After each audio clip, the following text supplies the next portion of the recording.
अभी अभी America, Israel और ईरान के बीच जो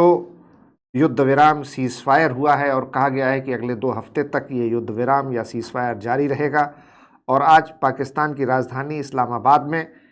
अमेरिका के प्रतिनिधि और ईरान के प्रतिनिधि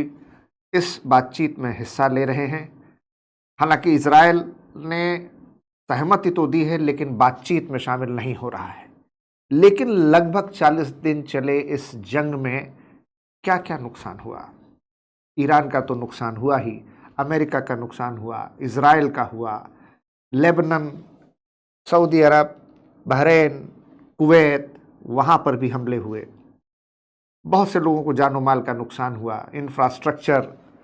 physical infrastructure, social economic paralysis होने की स्थिति, बाजार, अर्थव्यवस्था, शेयर बाजार, अस्पतालों पर हमला, स्कूलों पर हमला, मासूम निर्दोष लोगों की जान, बच्चे, बूढ़े, जवान, बीमार, सब उसमें मारे गए, घायल हुए, चोटिल हुए। जंग तो खुद ही एक मसला है, जंग किसी मसले का हल क्या होगी। लेकिन इसी के साथ साथ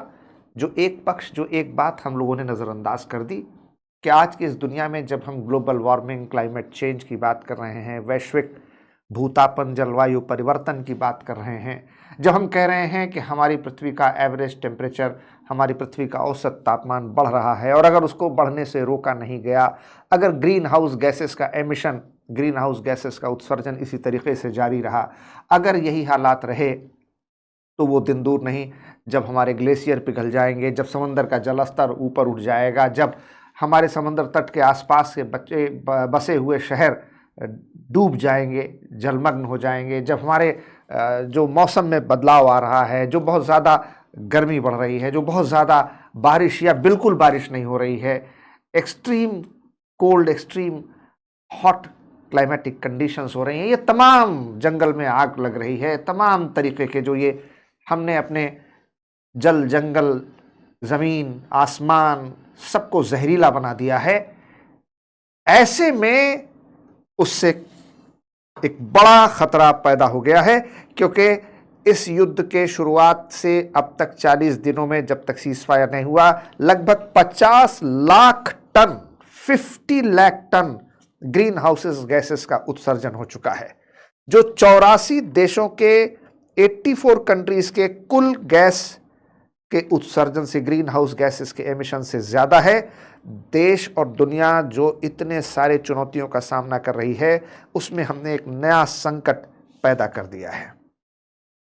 हमारे देश की संस्था है सेंट्रल इलेक्ट्रिसिटी अथॉरिटी, उसने 2026 से 2036 तक के लिए एक नया नेशनल जेनरेशन एडिक्वेसी प्लान जारी किया है, जिसके अनुसार भारत में आने वाले 10 सालों में हमारे देश में बिजली की, ऊर्जा की खपत दोगुनी से भी ज़्यादा हो सकती है। और इसके पीछे कई बहुत बड़े कारण हैं, जैसे कि इलेक्ट्रॉनिक वाहनों का लगातार तेज़ी से बढ़ना, बढ़ते हुए डेटा सेंटर की स्थापना करना, देश की अर्थव्यवस्था का तेज़ी से विकास करना, जिस तरीके से हम इंडस्ट्री और अर्बन सेंटर्स बना रहे हैं उसमें हमारी एनर्जी रिक्वायरमेंट्स बढ़ेंगी। ऐसे में इन जंग ने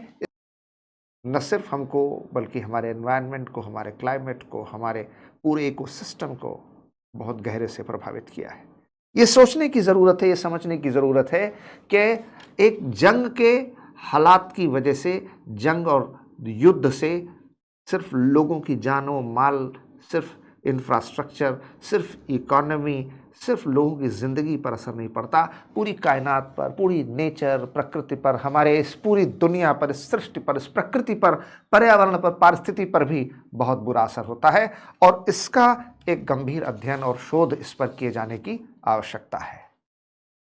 इसी पर हम विस्तार से आपसे आज चर्चा करेंगे, जो हमारे आने वाले समय में एक इम्पॉर्टेंट टॉपिक, एक इम्पॉर्टेंट क्वेश्चन भी बन सकता है।